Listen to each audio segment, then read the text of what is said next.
What's up, old man? Hey man, how are you? Say hello.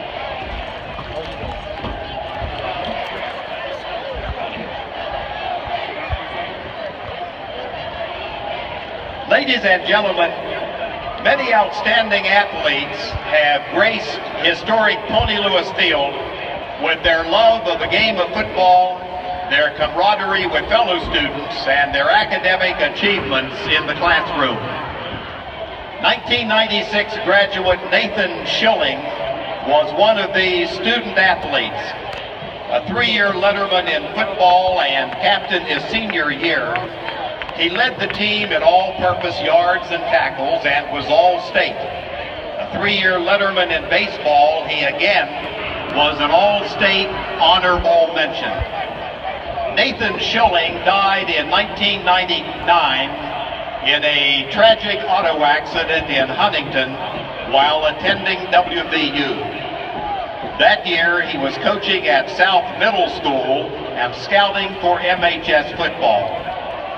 Over the last 17 years, his father, Gordon Shilling, has continued to honor his memory through support to the MHS Boosters organization. Tonight, joining us on the field as we dedicate the Nathan Shilling Locker Room are members of his family and many of his friends and colleagues in the field of athletics and academics. In addition to his father, Gordon, who is a member of the MHS Athletic Hall of Fame, family members who have joined us tonight include Heath, his wife, Tressa, the two of them high school sweethearts. She was a cheerleader at UHS in those days. Also joining us on the field, Isaac, Eli, and Sonia Shilling, MHS baseball and South football coach Mark Music, South football coach Bob Music, fraternity brother Matt Mamrick, retired MHS athletic director Dan Ehrenrich, and the 2016 Shilling Scholarship winner Cody Shearer. Fellow college roommate and good friend Jason Capozzi is also with us, and he remembers the positive energy his friend known as Nate Dogg gave. He remembers Nathan as always encouraging young people to give their best effort, don't quit, have a strong desire to win, and always support one another. In his early days playing for interim baseball coach at MHS Mark Music, Nathan impressed the coach. As a team that had only 4 seniors, Nathan stepped up and became a leader. He helped lead that team to the regionals, where they fell short 2-1 to West Fairmont. During the season, when things might not have been going well, Nathan made sure that the team stayed focused on the mission.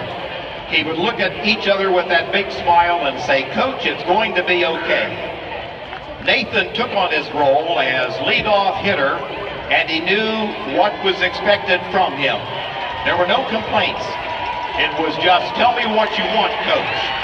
That is what Nathan, a leader, meant to the team. Nathan's football coach at South Middle School, Bob Music, remembers Nate. He says 1 minute he was completing a perfect tackle, the next minute he was throwing rocks, and when questioned about his behavior, he gave you that unforgettable, beautiful smile and would say, "What, me?"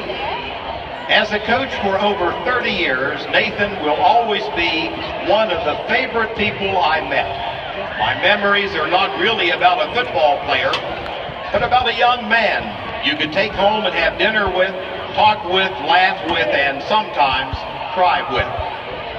Nathan's MHS football coach, Hall of Famer Glenn McNew, said Nathan was an outstanding young man as well as a tremendous athlete.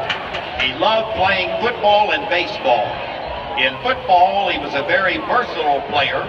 He played wide receiver, free safety, and returned punts and kickoffs, as well as running back. He was one of the hardest hitters I had the pleasure of coaching during 30 years of coaching. When I close my eyes, I can still see some of the violent tackles he made on opposing players. And he will always be remembered and missed by the Morgantown football family. Nathan's brother Heath spoke on behalf of the family when he said, "I always looked up to my brother, not only as a brother but a teammate and a friend, and I miss him every day. I have so many fond memories of us playing sports, many of them at this very field. My wife and I remember how he was the life of the party and will always put a smile on our faces. We think about what a great uncle he would have been to our 3 kids. He loved children and his positive energy was contagious. Even though